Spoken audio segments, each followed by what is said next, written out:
Once upon a time, two boys grew up playing hockey in the village of Terrace, British Columbia. One of them went on to play in the National Hockey League. The other became a comedian. Now, one flies planes and coaches youth hockey. The other is still a comedian and owns newscasts. This is their podcast, Enjoying Orange Slices with Jeff and Ian. And just like that, the season is over. 259 days. Oh, my goodness. So we only have 106 days to wait until the next season starts. So isn't that 259 days, 1,400 games? If as long as you keep adding teams, we talk about it, you got to have less games, but I just don't see it going any less than that. So you got to figure out how you separate the season, like into different, maybe like soccer, you do those different championships throughout the year. I don't know. I don't know how you keep it exciting. I think people don't have that great of attention span. Well, they're going to lose 2 weeks or 10 days next year. I think it's 2 weeks in the middle of the season because of the Four Nations Cup. And then the Four Nations is Olympics. And so if they go back to the Olympics, there's another 2 weeks. So, and it's kind of like an adrenaline shot, like you get a shot of adrenaline. So the NHL last night, Edmonton, Florida, was probably the most watched game in NHL history. So who would ever thought that? Who had Edmonton and Florida as your most watched game? Because they had the stage to themselves. But the problem is the stage is getting longer and longer and longer to walk up to, so. Yeah, it's crazy. It's to get to that point, you have to go so far. I guess we should congratulate the Florida Panthers is what we should do instead of saying the season's done. We made it sound like it was horrible. I called that series going 4-0 for Florida, and Game 7 is the best, but shocking that it happened. And then I think we both had it that Edmonton had the momentum, and then they didn't. Yep. It was tough. It was really herky-jerky series for, and actually Edmonton kind of had a herky-jerky playoff, but they kept on finding a way. So after all that momentum that they built, and really, I mean, this series could have easily been 4-2 Edmonton if they would have been able to capitalize on their chances in game one. I think that's where they'll look back and say that it, got away from them, because they were able to pull the double overtime in the Western Conference Finals against Dallas and help set themselves up. They were never able to help set themselves up, although they were able to get it back to 3-3. And you're right. Let's give Florida credit. They had to climb the mountain 2 years in a row. This team's played close to 50 playoff games last 2 years. Insane. And we said it. We went back and forth on the text thread. I'm going to say it here. They should be, not only last night, they give the Stanley Cup to Florida. Tonight, Paul Maurice, automatic Hockey Hall of Fame. They should have this ceremony tonight. Unbelievable how we got that team to get back and they got sorted out and just played a fantastic game last night. Edmonton had their chances, but one of the things that Edmonton really feasts on and is able to put teams away with is their power play. And their power play wasn't able to get them that extra goal they needed to push it over the top in this series. So, well, one thing that stood out for me was how little room. You know how Edmonton had that, like they had control of the play in Florida's zone just before the second goal. The thing that stood out to me was they just didn't have the room they had the nights before.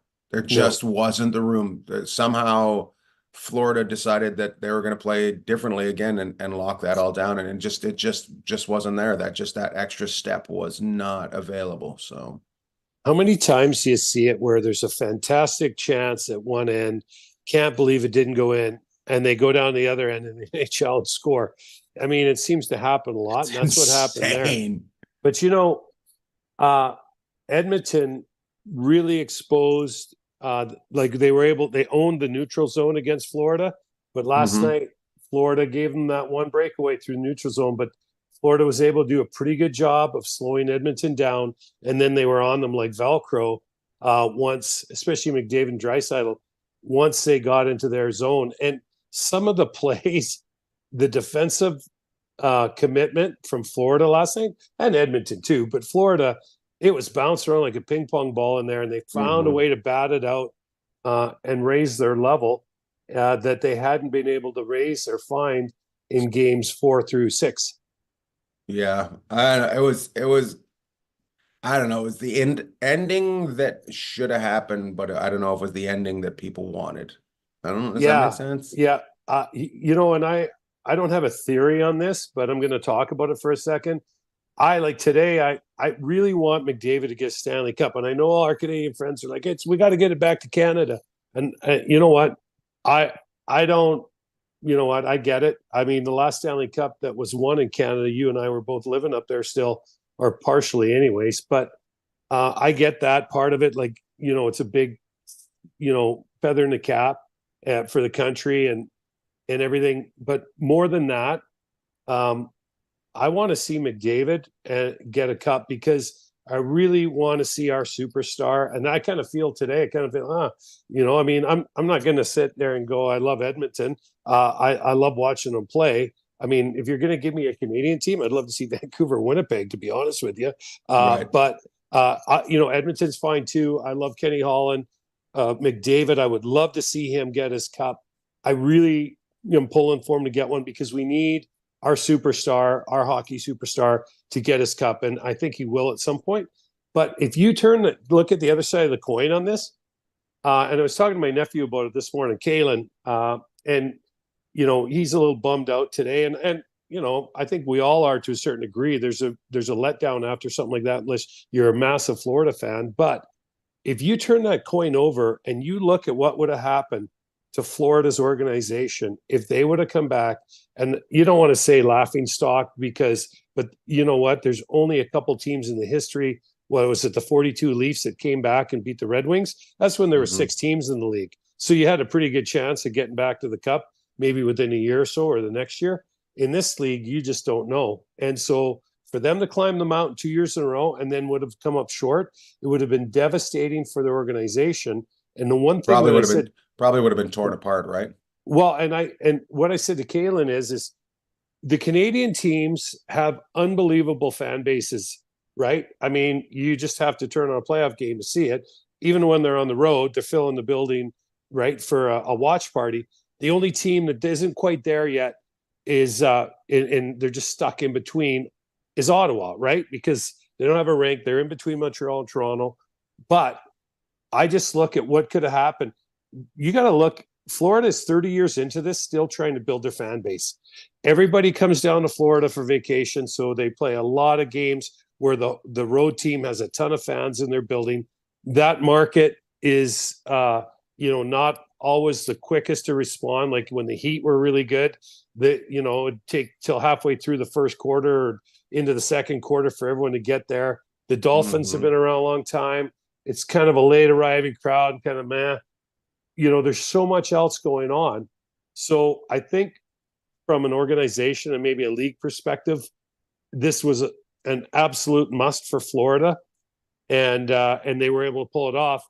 I'm not saying it makes it any easier for the fans that were pulling for Edmonton or that want the cup back in Canada. We'd all love to see it come back up north. There's no question about it. But Edmonton doesn't have to worry about selling tickets to their games from, you know, the bigger picture.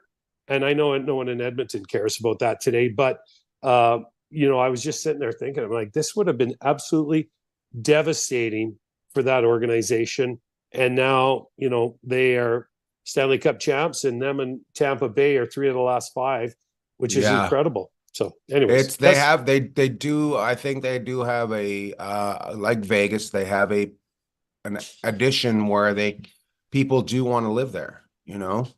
So, 100%. nothing against any Canadian market. It's just saying, you know, who doesn't want to go down to the ocean and be on vacation the whole time you're living, right? Who doesn't want that? And you can make a ton of bucks too. That's pretty good. Well, yeah, you're on your jet ski, 12 months of the year if you want, or you can go golf. Um, you have a tax advantage in some of these southern states that you just do not have anywhere else. Yeah, I get it. And if you think about it, let's see here, who's our four of our last five? So we've got Tampa Tampa, twice, Vegas. St. Louis, and Florida, right? That's our last five, right? So, and if you look at St. Louis, we talk about it all the time. I mean, almost envious. They're alumni and those guys that are all going back there.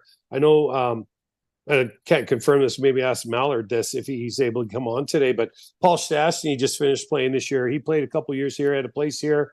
And my understanding is he's packed up the kids and everybody in the wagon, and they're heading back to St. Louis. That's how great it is in that community for those players. And so, but Edmonton, like you got Draisaitl, McDavid, and if there's some certainty that Draisaitl's going to stick around there, they got Corey Perry to come up there this year. I think it was a really nice piece of the puzzle for him.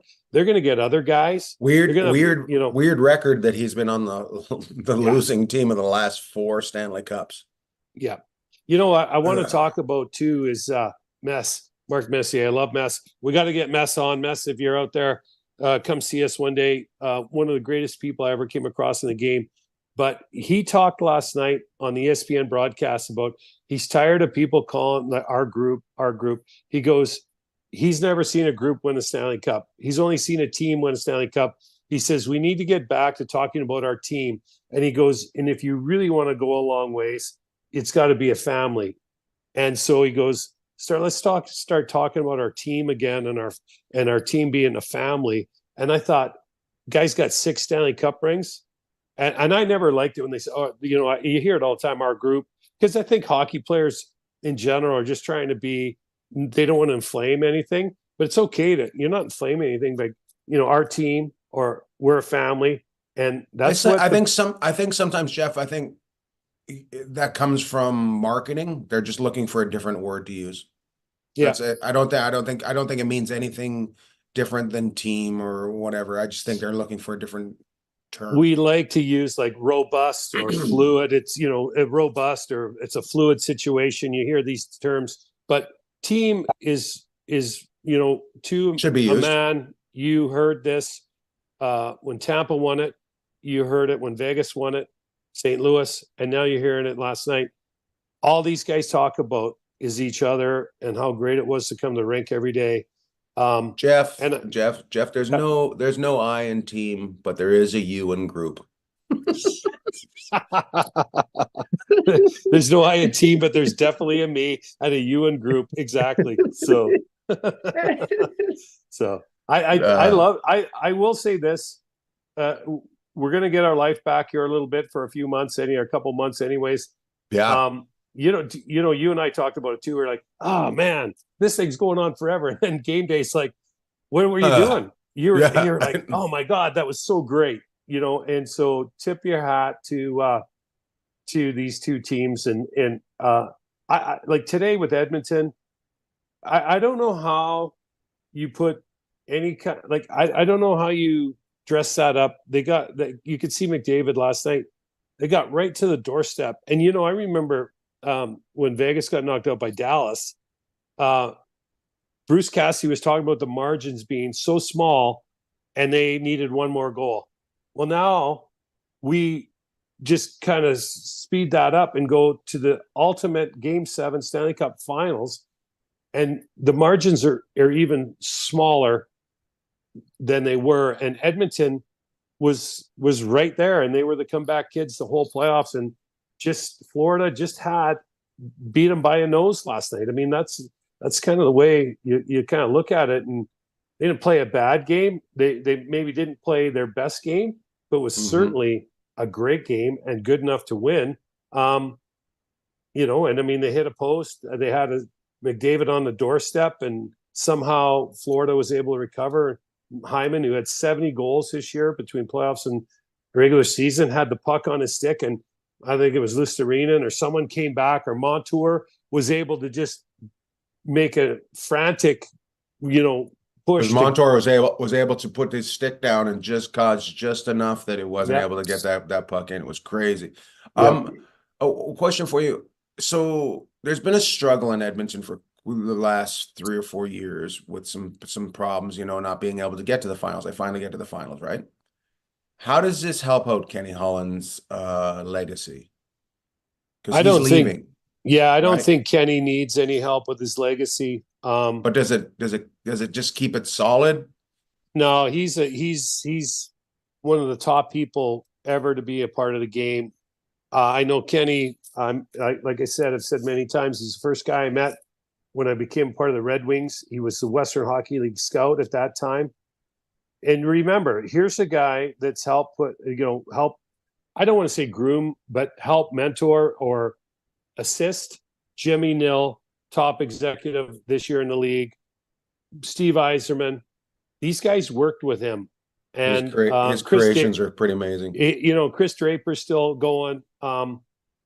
So Kenny doesn't need any introduction, and he certainly doesn't need to be judged other than he needs to be placed. He needs to be placed right up at the top of the top echelon of people ever to be a part of the game, and that'll be his legacy. Yeah, it would have been. I'm sure he would have been thrilled last night to be able to get walk off in the sunset with the cup. But I don't know if he's done. If he's not done, what the rumor? I was going to say, what the rumor is? The rumor is he's going to Columbus to help out Don Waddell. Yeah, Kenny. That's the Kenny's got two things. The best Western League team ever of all time. Oh, these guys are and think about it. So Don Waddell was in Carolina. He knows the Eastern Conference like the back of his hand. Yes. Kenny lived in the Eastern Conference forever, Western and Eastern with Detroit. Because when I was there, we were in the Western Conference. And Columbus is both of them. And Columbus is both. Yeah. So it's a match made in heaven. Plus, Kenny knows the West like the back of his hand now. There's two things Kenny loves: hockey and golf. And I'm not sure. I think hockey edges out golf by just a bit.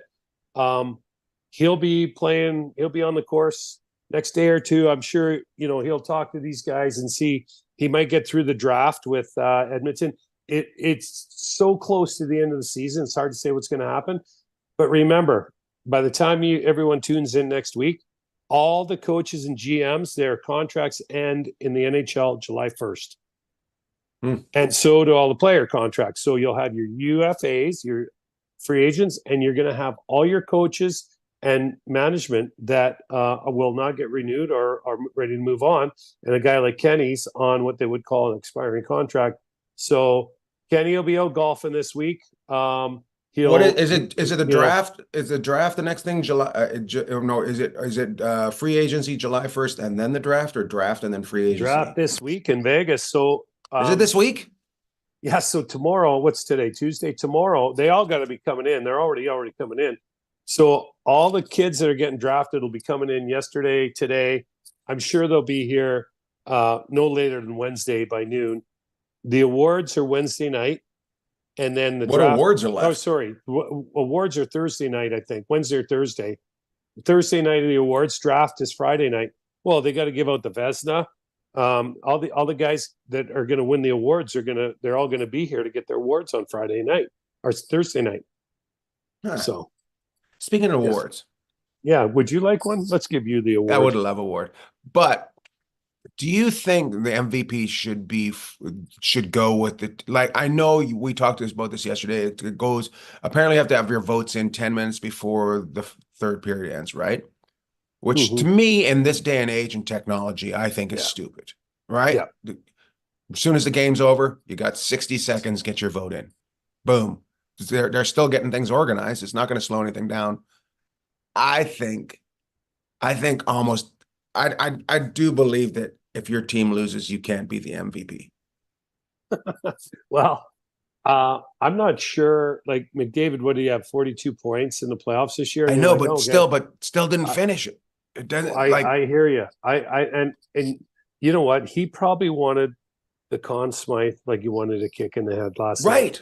Like, come on. He doesn't want that. McDavid doesn't judge. He's judging himself. Like I still think he might, I've said it. I think he's the greatest player we've ever seen. To get but he's going to judge himself by how many Stanley Cups he wins, not by how many awards he wins. He could win the scoring race in his sleep if he wanted to.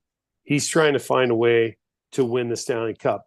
And he got within a goal of it this year, right? Like they were right there. They probably had a little bit too much runway to try, Florida was too far in front of them down the runway to try and reel them in, right? That's what ultimately happened.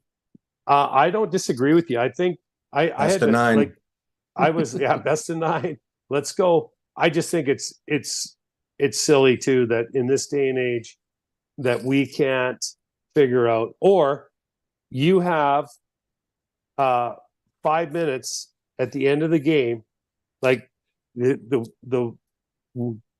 either the horn sounds or someone scores the OT winner. You have 5 minutes to make your pick, because as you said, they're not handing any hardware out after everyone celebrates and all that. That's at least, and they shake hands. That's at least 10 to 15 minutes, right? It goes in. Okay, comes down to Bettman. It's McDavid or it's Bobrovsky, and if you have to pick on the winning side, then it's easy. Then you can go 10 minutes before it ends.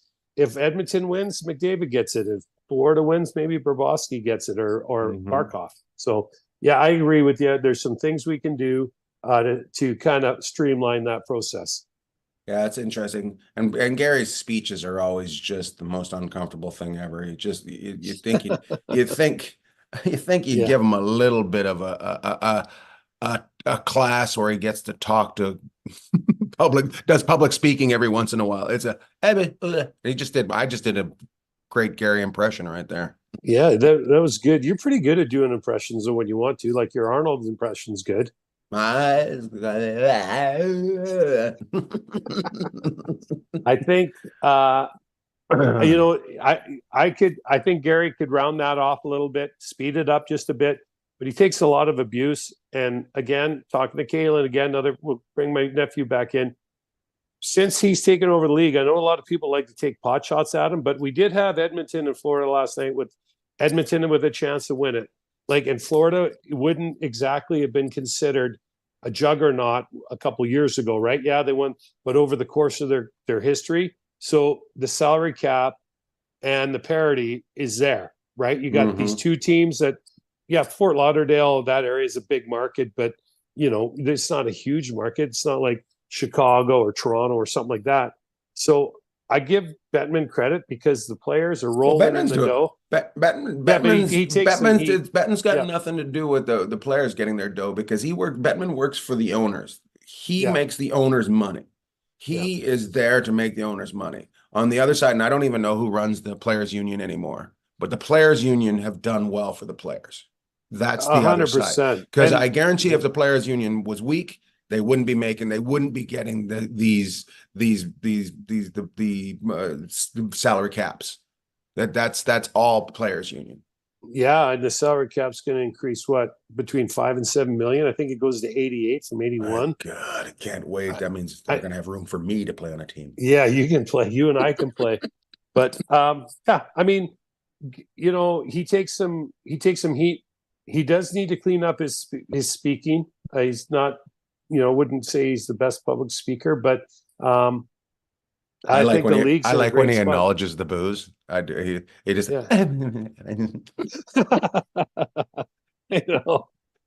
He's almost like a referee when he walks in the ring. Like, this guy. It's crazy. Necessary hate. So anything else you want to chat about? I think overall, I think I think Game 7 helps out. Like Mike Cason was watching last night, and he was texting back and forth with me because it's Game 7. People pay attention to a Game 7 no matter what sport it is, and I love it that we got a Game 7 and helps out the game. And you know what, the fairy tale ending would have been the superstar, the generational player riding off of the sunset with the cup. It didn't happen last night. That's for us. That's for us because we're fans of that, and Edmonton's fans are that. But honestly, it's fairy tale for Florida. You It know, sure is. it's for any Florida fan that's out there, this is exciting. So good for them. And it seems like they're all Yep. 12-year-old kids that go to that game, just taking off their shirt and flexing Yeah. behind the Yeah, bench. they're behind the thing. Must have given them a shot of testosterone before they get there. Like, It's hey, great. you want some of this? They're all coming from Bigfoot rally. Sunday, Sunday, Sunday. And overall, I thought the season was really fun. I'm looking forward to next season already. Sports gets a little boring for me from now until it starts again. And I don't know. I'm really excited about the four countries going. The four country playoff thing that they're going to be. What is that in October? Is that when that's happened? No, I think that's mid-season. Oh, is that mid-season? I thought think it was. so. Canada Well, Cup again, was always before, generally Canada Cup, speaking, yeah. but the Canada Cup I was don't always know. like in September or something, wasn't Yeah, it? yeah. I think it's during the season.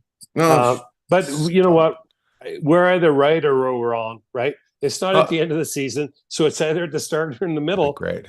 You know what? So we're not inaccurate. Just We're not. we're just throwing it out there for you to decide. We're what just it not is. positive.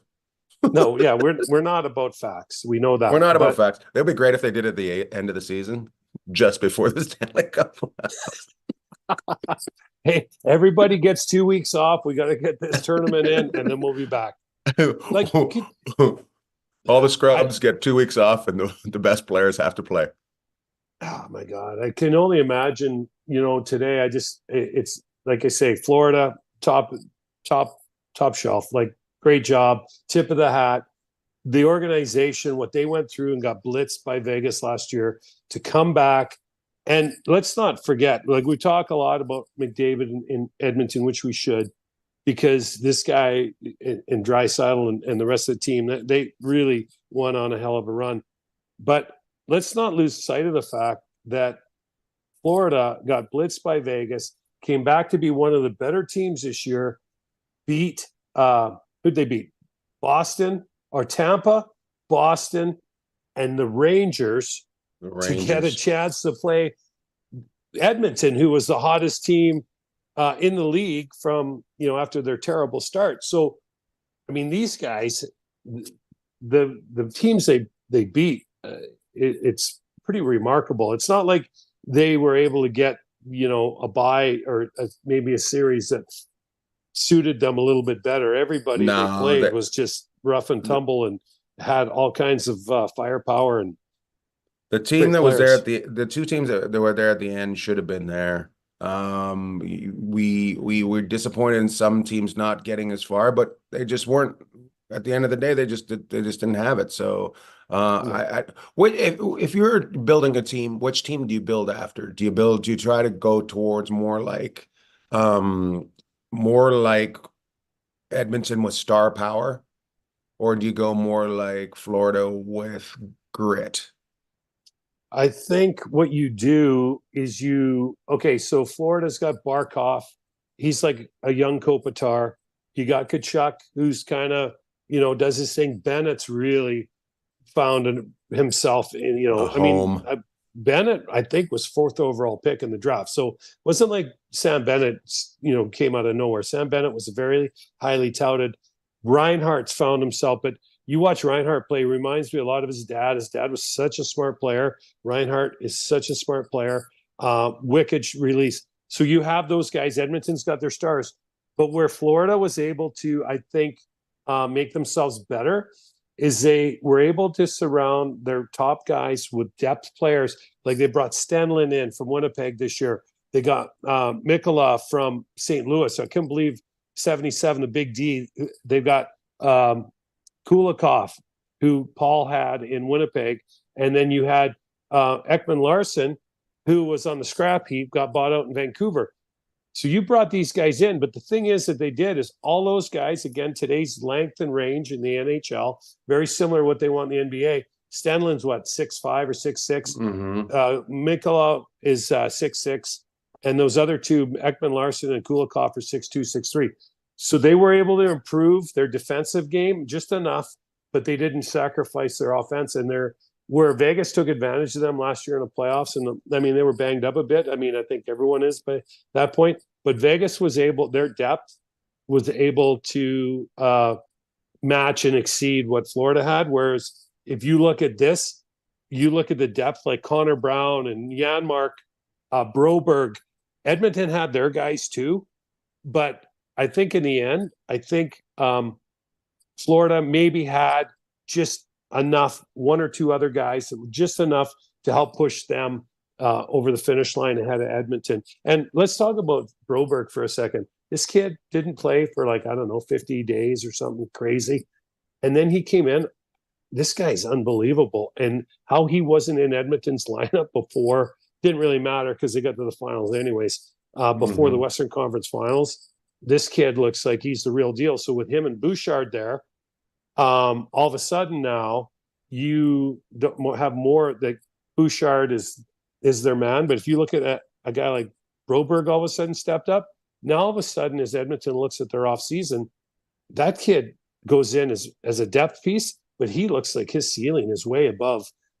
He looks like he could be easily a top 4 defenseman. So then now Edmonton builds towards next year, right? So they'll have to find some guys in the summer. Obviously, you'd be interested to see if they bring Janmark and Brown back. Holloway is another year older next year for Edmonton. That helps them. Like to see a little bit more out of Ryan McLeod. Love the way he can skate. Like to just see him, he's a young guy too. See what he can bring next year. And then CC was good. They need more out of Nurse. And what's going to happen with Vander Kane? Okay, is this guy going to be back healthy? Is he where does he fit in with what they're doing there? I think Evander Kane's a 3-year guy, and he's been there for 3 years. Yeah, and you know what? Another guy we didn't talk about, but and really made leaps and bounds was Skinner, the goalie. But they played better in front of him, right? Mm-hmm. So you know what? He helped any of the goalies that they've had recently could have done that because they did play better. Not that he was horrible, but he did what goalies do and what those other goalies could do with those defensemen had helped those other goalies. Yeah, he played well enough for them to win, and he reminds me a lot of Aiden Hell. Really big guy, covers a lot of net, and when he's quiet, he's really, really good. Maybe laterally, he's not like the speediest guy, but whatever. Did you notice Bobrovsky was a different goalie last night? What I noticed was his tracking of the puck. The nights before, he was kind of sliding across. Did you know he would slide? But yesterday, if you watched him, his skates would go up, up, up, up, up, up, up, up. He was moving like this. He was like not just like this. He was tracking in it in a different way. I was hoping Millard would be on today so I could talk to him about that, but he's too busy getting his hand fixed so he can type while he's in Paris. We got to tell a story about Millard. I wish he was on today, but I'll tell the story anyways because he needs a good chirp. Here's the difference in the game last night. When McDavid had the puck all by himself later in the game, and he made an unbelievable move, and he had Bobrovsky going the wrong way, and Bobrovsky's leg, even though he's only 6 or 6'1", just kept coming out and out and out and out. It was like Elastoman. And then I don't know if McDavid was able to get the shot or someone came and knocked it kind of off his stick, but Hyman was right there. And that's when Montour came, they all came diving in. But you're right. Bobrovsky was able to extend that play long enough to make McDavid go a little further probably than he wanted to. And then, the cavalry came in and helped them. So let's talk about, we haven't given our travel tips out this week yet. So we haven't given our travel tips out. Let's just talk about really quick Paul Maurice. Pretty happy that Paul Maurice won. Yeah. That was pretty. His celebration was pretty great. He was yelling, fuck, yeah, fuck. Yeah. He's just Dusty Baker, 25 years, finally won a World Series. Paul Maurice was the longest standing head coach in any of the 4 big major sports in North America that hadn't won, 26 years. And now he's got it. And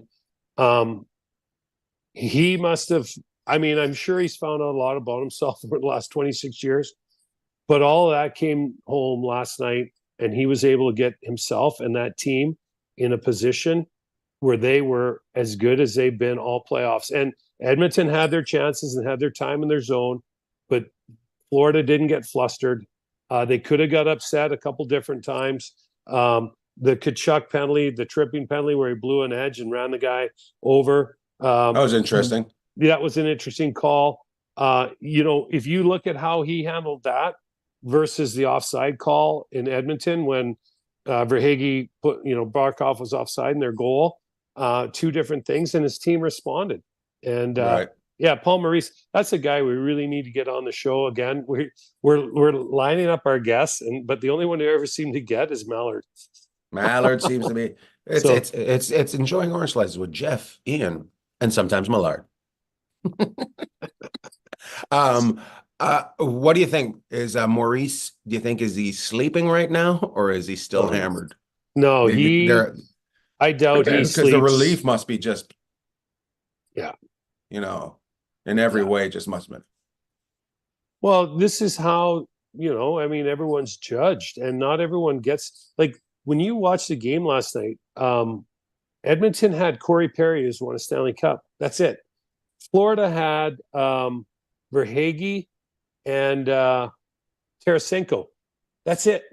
Like, this is a whole new experience for, like, and even the guys that got scratched last night and didn't play, but were, in the regular season and in the lineup.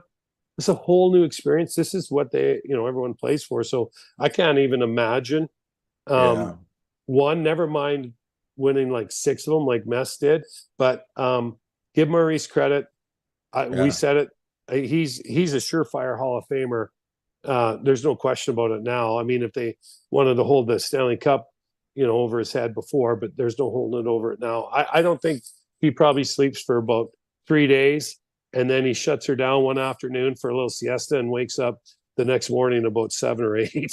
I'm just curious where they're going to have a parade in that area. Like, what are they just going to go around the Hard Rock?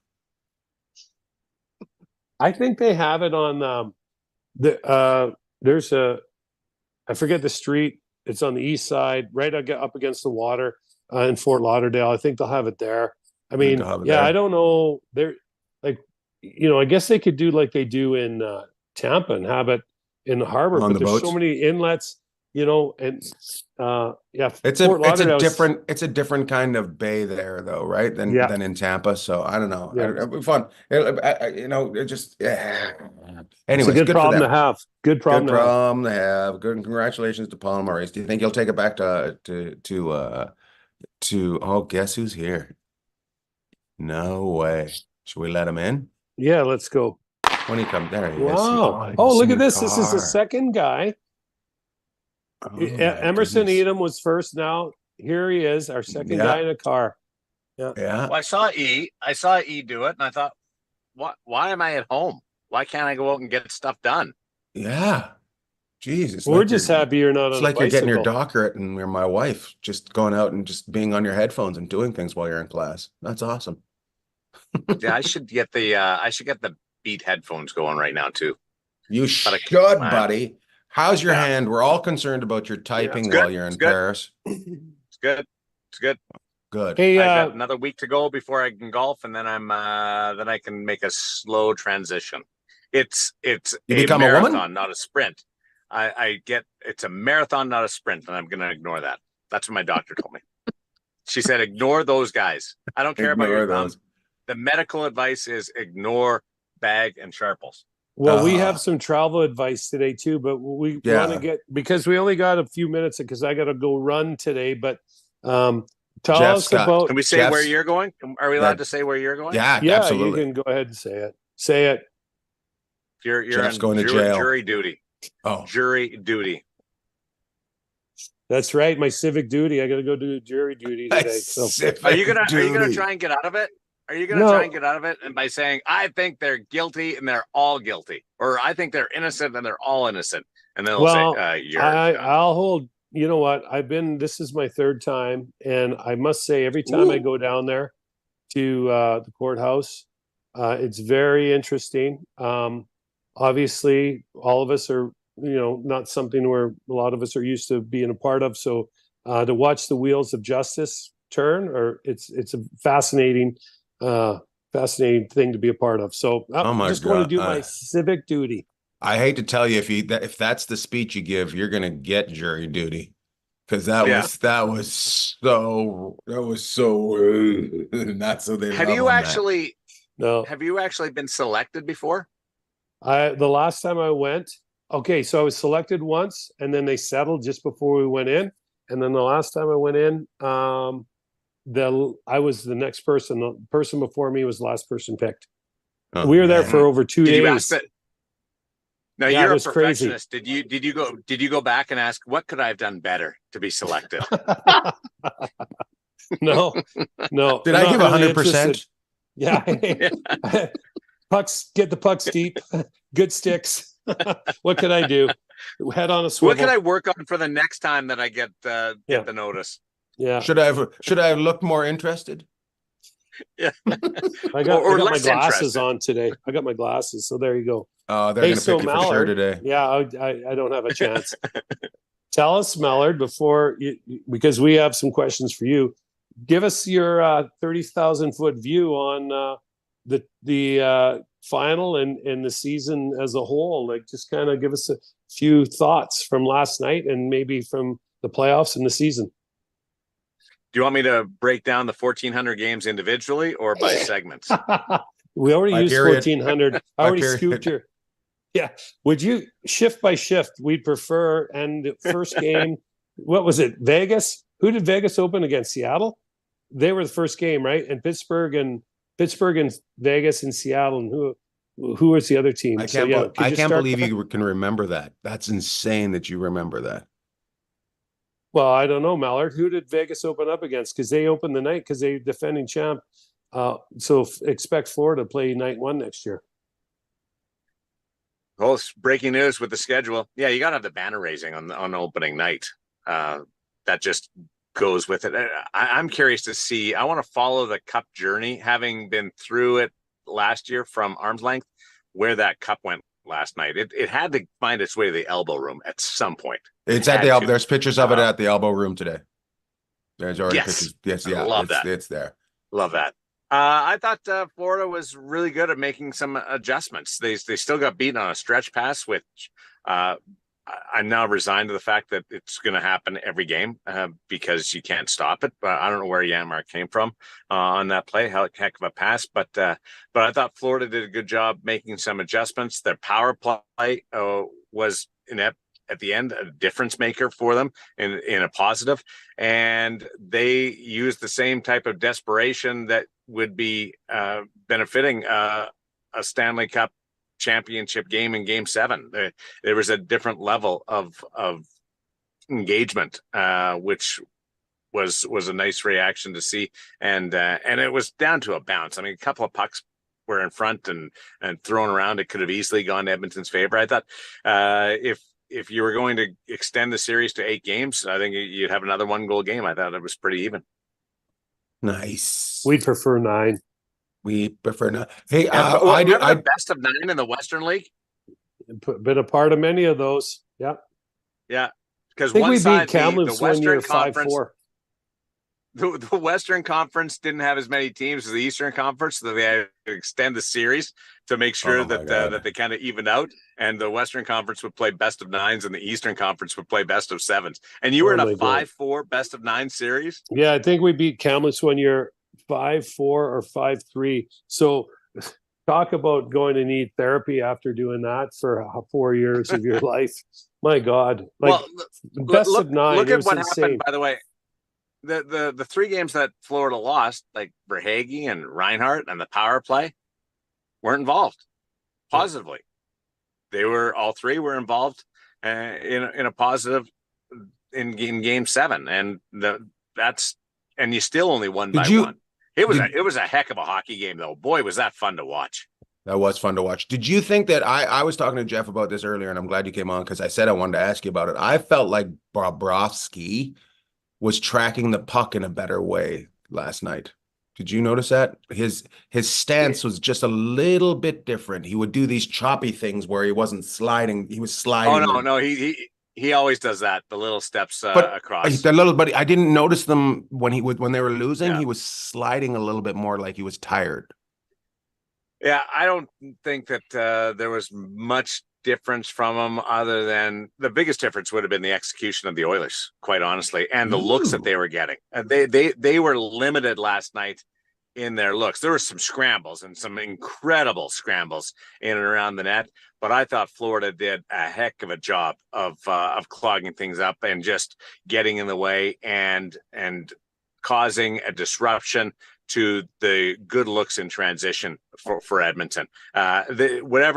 Whether it was adjustments or just the evening out the odds of the ebb and flow of a series, you can sell me on both.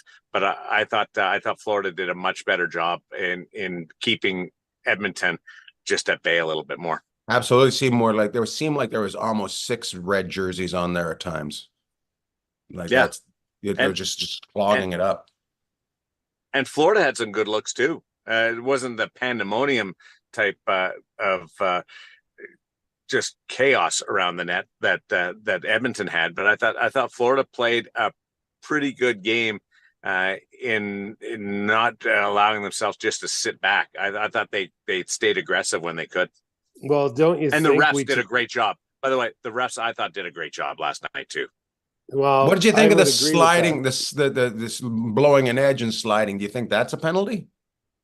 You can look, like, you have the option to look the other way on that. You don't have to call it. It's there, but it's also a tough one not to call. Like, I get it from both sides.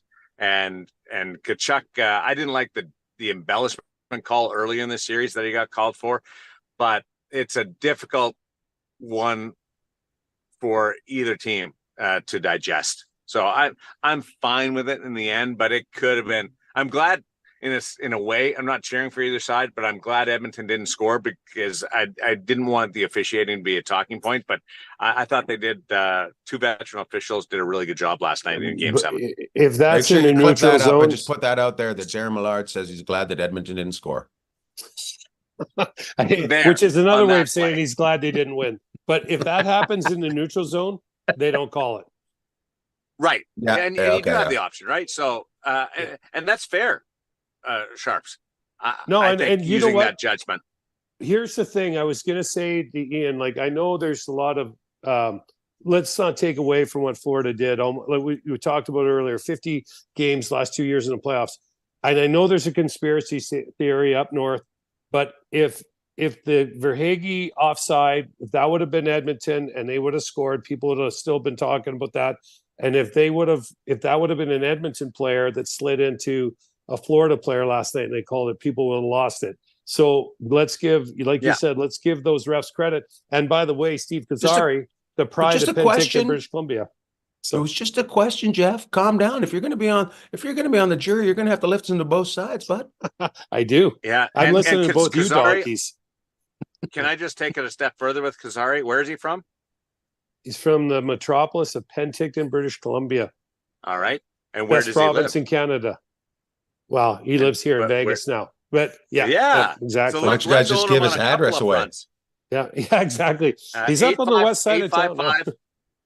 Eastern Avenue. Eastern Avenue. That's like saying to someone in Denver, Colfax, the longest street in America, Colfax. Eastern Avenue in Vegas runs forever. Good luck finding someone that lives on Eastern. He's the only guy that wears stripes. Yes, exactly. Look for the guy with orange armbands. So, Mallard, tell us. Okay, so the pandemonium's over. You're threatening us. You said you had to work today. What are you doing? The draft's coming to Vegas. What are you doing this week? Why am I taking shots for that? Well, why are you needling me? What else do we do on this podcast? I'm not sure what I did. We all gather as good Uh, friends, and all Jeff does is jab me over and over and over. People don't even see that. People don't even see the text thread. Do you think they think the podcast is bad? Yeah. Daren's trying to break into Daren's trying to No. break into the cockpit, and Jeff won't give him the code.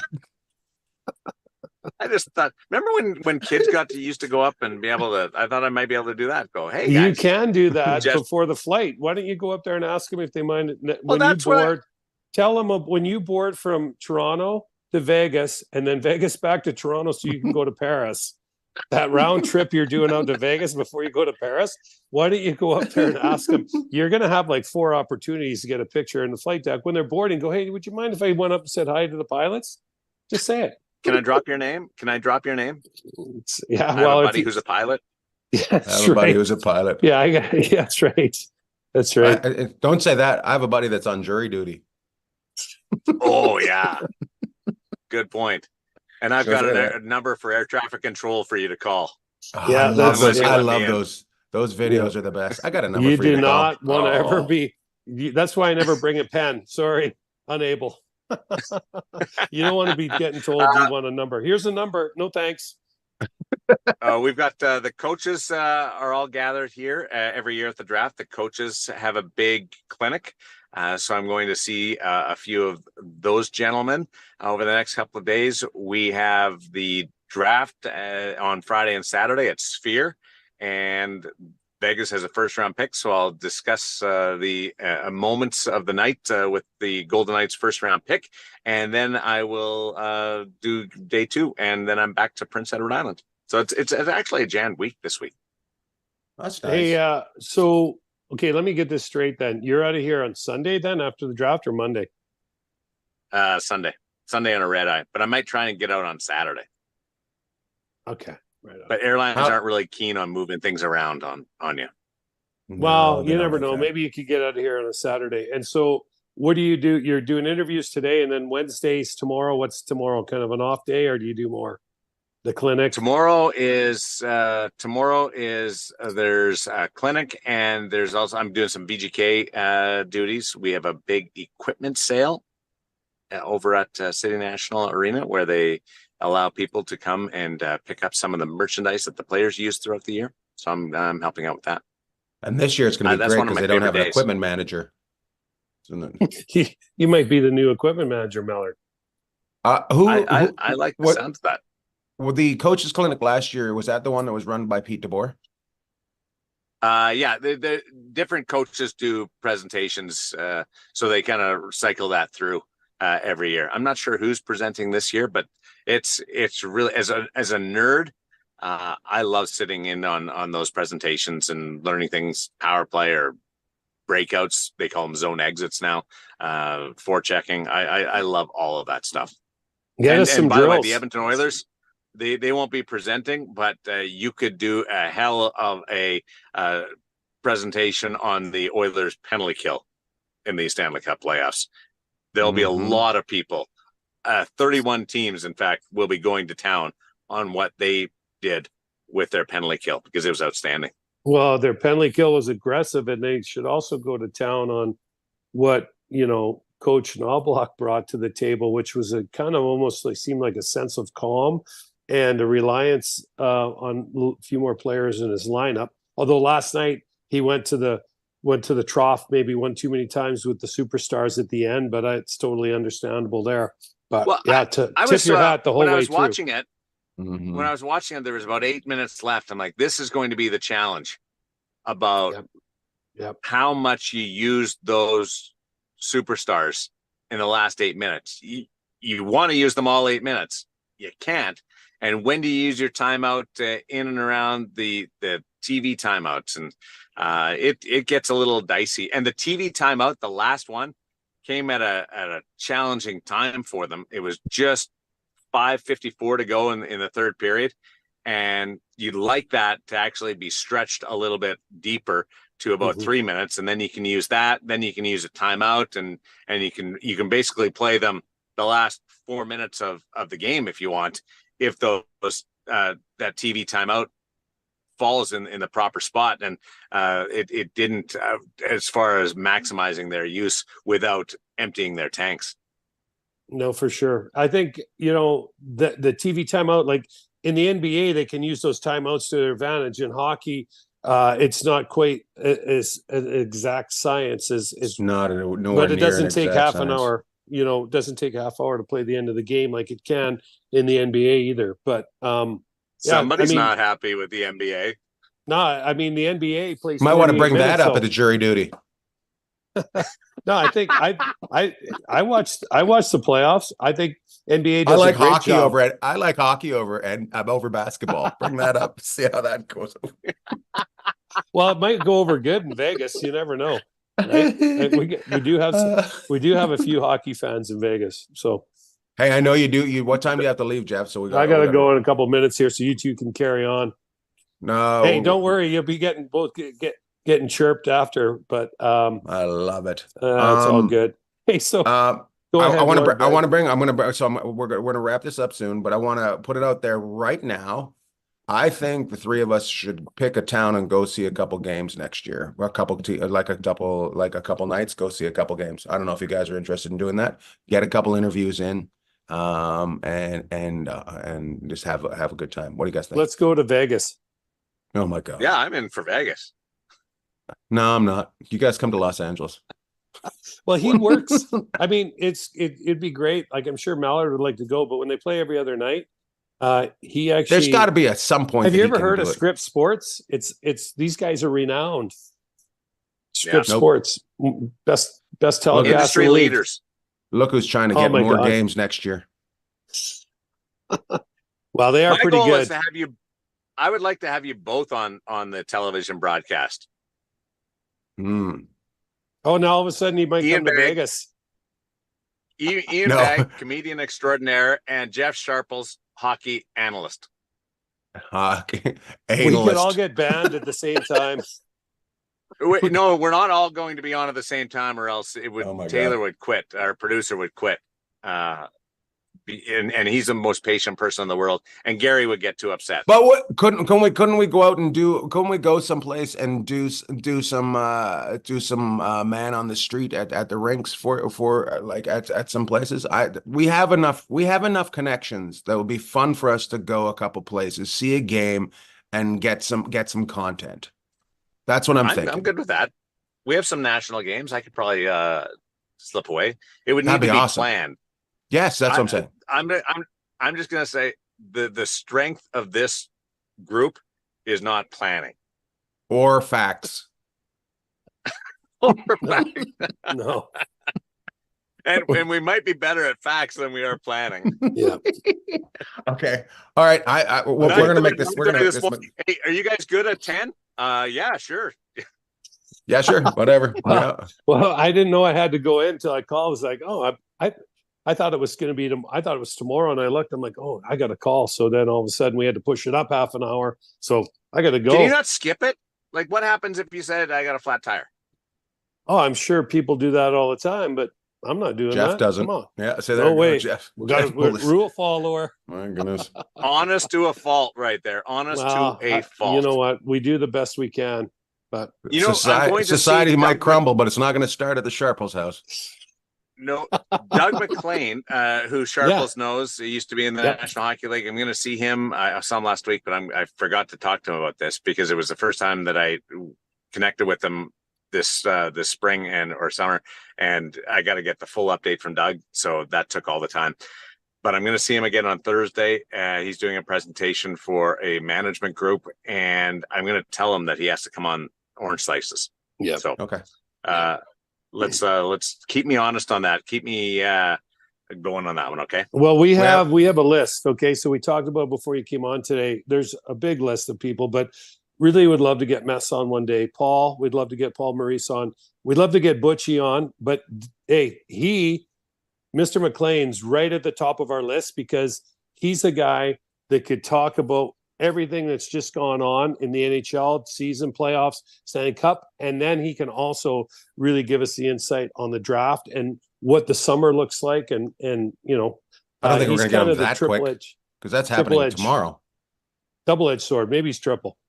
So, well, he will slice you. He'll slice you up. No, that's what we expect. It's perfect orange slices. Yeah, he will trip the heck out of you. So you got Butch. You got Mo and you have Mac. Sounds like a good lineup. Pretty good. I mean, love Mess. We were talking about last night. Did you hear him talking about the group? And Ian's like, oh, gets all over me. But Mess has said. What he's did I sick say? What did I say? I know. No, it doesn't Jeff matter wants what it he called said. team. Jeff, you tell because Jeff, it's called. Our Messi group. said it's team or family, not a group. And I say That's what Mess said. there's no I in team, but there is a U in group. That's what I say. Are we really dissecting the difference between group and team and family? I just wonder if we're actually recording. There's an I in family too. Okay, did you hit record? No, this is practice. Because there was some panic last time. There was No, some that was serious the panic. best 14 seconds I've seen.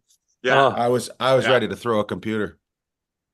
that I enjoyed that. I had some sympathy, but watching Ian go a little bit squirrely was worth it. And the fun part is I don't usually go squirrely. I don't care. I went squirrely because now I feel like I've wasted your time.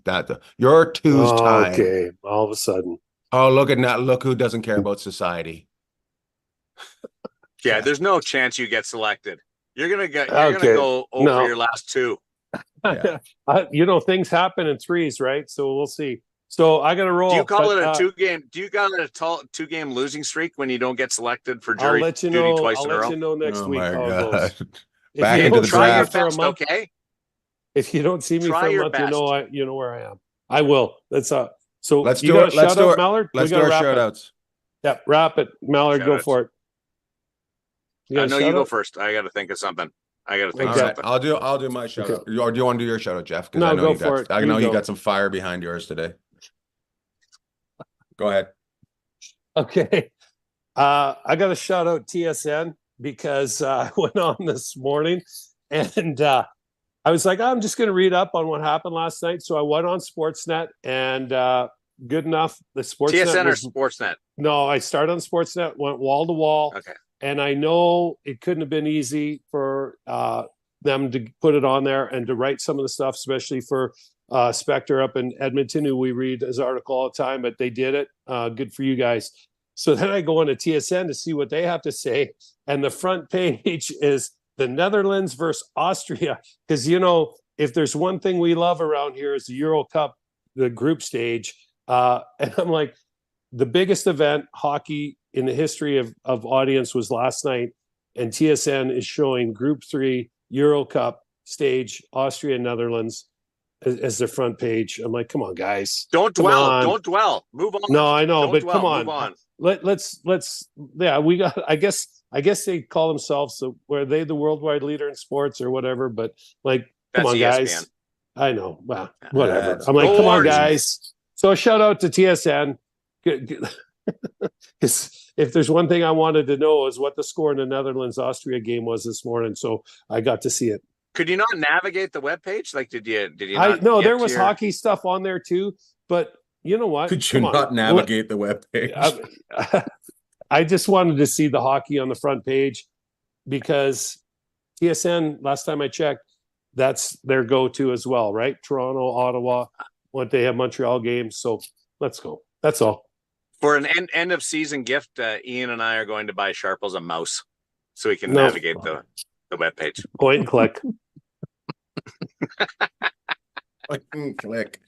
I love it. Okay, I got to get going. Wrap it up. Here's mine. Paul Maurice. I'm just going Paul Maurice. Okay. Can I just say the shout out to Winnipeg was awesome. When he went there, he was all in, bought a cottage, Lake of the Woods, very nice cottage. But I thought that was an amazing comment about Winnipeg winning the next Stanley Cup. He probably wishes he would have said a Stanley Cup instead of next, but because there's still an opportunity for them to follow up. But I thought that was a really classy thing from a great guy. Yeah, he's awesome. We all love him. He's funny. He's hard nosed. It just seems like he's the kind of person you want to be around. My shout out is funny, hard nosed, and a person you want to be around. Yeah. All three of us, different persons. Everybody gets a different thing. Tanya Beasley is my shout out this week. So she came to the show this weekend in Irvine, and she's a listener. She brought us a pack of orange slices. So we have listeners that now show up to shows and they bring gifts to us. So this is the second one. I was in Edmonton. A lady brought out the whole thing of orange slices for the crew that was with me. And yeah, I just want to thank everybody that listens to the show. Season's over. We're not. We'll be doing these throughout the summer. Sometimes we'll be taking a break, but thank you to everybody. Shout out to everybody that listened. I can't believe how many people actually do listen. So thank you very much. Thank you for listening. Love to all. Love to all.